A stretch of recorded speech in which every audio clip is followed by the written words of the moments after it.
Welcome back to another episode of Crypto Kenny, where we discuss all things crypto and blockchain.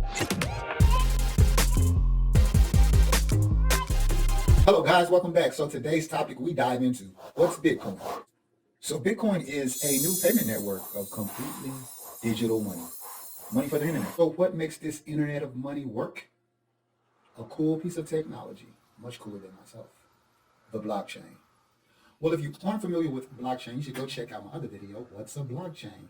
So the blockchain is the technology that actually underpins the ability for Bitcoin to do what it does. So what exactly does it do? It facilitates peer-to-peer transactions.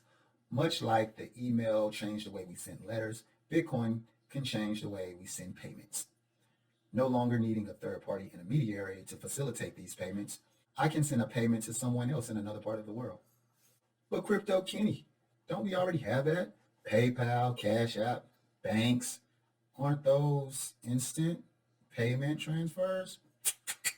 Not quite, guys. Not quite. Similar to how we gave the analogy about email in the traditional mail system. So while it may seem like the payments are instant, there's actually a lot that goes on behind the scenes before the payment is actually complete. Traditionally, you put your mail in a collection box. Trucks come around and collect all the envelopes in the box. The envelopes are taken back to the sorting facility. They're sorted, they're routed to their destinations, and then they're loaded on trucks and sent about their way. And then finally, you receive your letter. So when we think about that in terms of payment processing, there's actually a lot that goes on behind the curtain. So a lot of times, money's actually not in your account. It's really just a notation. And so these third-party intermediaries, they actually just do a lot of verifying and message sending. So they send messages to the clearinghouses and banks, and these banks, they send messages to central banks, and then the central bank sends messages to the recipients' banks.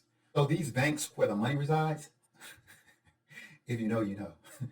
No, so these banks where the money actually resides, they'll receive a message that says we want to credit our debit account A with X amount of dollars. The bank sends that message to the central bank.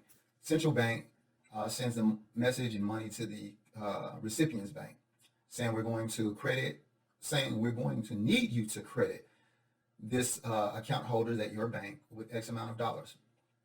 And the books are just reconciled by these messages that are sent between banks. So actually there's a lot of friction in that whole process, and it adds a lot of time and it adds a lot of cost. So the way that this process works with the Bitcoin blockchain is this payment request is broadcast on the network, and the miners on the network, they see that this payment has been broadcast, and so they work on they work on verifying and then confirming this transaction request. And then once that's completed, the block is added to the blockchain and the transaction is complete. All the while, no intermediaries are needed. All of this is handled through code, and the payment was essentially sent from person A to person B with no one else involved. So another common question is who created Bitcoin? So nobody really knows who it is. The only thing we know is that it was a figure by the name of Satoshi Nakamoto. And this guy or a group of people, they were cryptographers, and they actually created the code that they published in 2009, which we all know as blockchain technology. This code that was published by Satoshi Nakamoto, it's open source. He created a white paper. He published it openly for anybody to review. So it's at this point has been reviewed by other cryptographers, auditors. I would guess thousands at this point have scrutinized the Bitcoin white paper at this point. And so far, there's been no chinks in the code that was published all the way back in 2009. Another common question is, how does Bitcoin actually work? And on the surface, to most users, you can just look at it as another app that allows you to send and receive payments. The technology that actually underpins and facilitates this is blockchain technology. And like I mentioned earlier, I do have a video on what is a blockchain, and this goes more into detail as to what's actually occurring behind the scenes with Bitcoin. I encourage you to check that video out. But for most people, all they'll ever see is that Bitcoin is an application that allows them to make direct payments peer-to-peer without any third-party intermediary being involved. So at this point, I think most people see the usefulness of Bitcoin, but you still have the question as to, why would I need to use Bitcoin? Besides the time, the cost, the friction in our current system, the corruption, We've somewhat normalized these inefficiencies that currently exist in our current system and chalked it up just as a cost of doing business almost.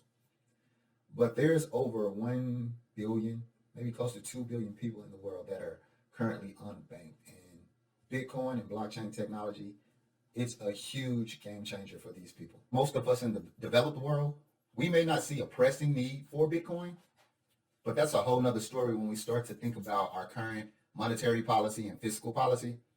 Those things would say otherwise. I believe that we've actually reached the point of no return when we're talking about debt and our ability to actually pay down debt. It's really scary if you think about it. But that's a whole different topic. For me personally, I definitely see a pressing need for Bitcoin, especially now. Being somewhat a student of history, I know that every global reserve currency has its lifespan. And it's scary to think about for most people, but the US dollar may just be reaching that point. But when we do talk about an actual pressing need, there's close to 2 billion people in the world that are currently unbanked. And blockchain technology, it actually has the ability to bring these people into the global financial system in a way that they hadn't traditionally been able to. Now you're at the point to where you're probably pretty excited about Bitcoin.